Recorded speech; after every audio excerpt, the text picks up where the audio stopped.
အမှန်စင်စစ်အကျဉ်သူတို့သည်ကျွန်ုပ်တို့အားဖန်ဆင်းမွေးမြူတော်မူသောအရှင်မြတ်သည်အလ္လာဟ်အရှင်မြတ်ဖြစ်တော်မူသည်ဟုပြောဆိုခဲ့ကြ၍ထိုယုံကြည်ချက်အပေါ်၌ပင်ဆွဲမြဲစွာရပ်တည်ခဲ့ကြသည်ကောင်းကင်တမန်များသည်ထိုသူများထံသို့ဆင်းသက်လာပြီးဤသို့ပြောဆိုကြမည်အသင်တို့သည်မစိုးရိမ်ကြပါနှင့်မပူဆွေးကြပါနှင့်ထို့ပြင်အသင်တို့သည်အသင်တို့ဂရိပေးခြင်းခံခဲ့ကြရသောဂျနတ်ဒုက္ခဘုံရရှိသည့်အတွက်ဝမ်းမြောက်ပျော်ရွှင်ကြပါကျွန်ုပ်တို့သည်လောကတွင်လည်းအသင်တို့၏မိတ်ဆွေများဖြစ်ခဲ့ကြသည်ထို့ပြင်တမလွန်ဘဝတွင်လည်းမိတ်ဆွေများပင်ဖြစ်ကြမည်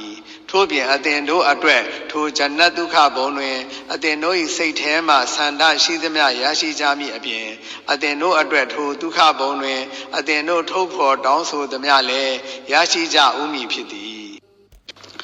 ဤသည်လွန်ငင်းချမ်းသာခွင့်အလွန်ပေးတော်မူသောအရှင်အလွန်တနာကျင်နာတော်မူသောအရှင်မြတ်ထံတော်မှဧည့်ခံတော်မူခြင်းပင်ဖြစ်သည်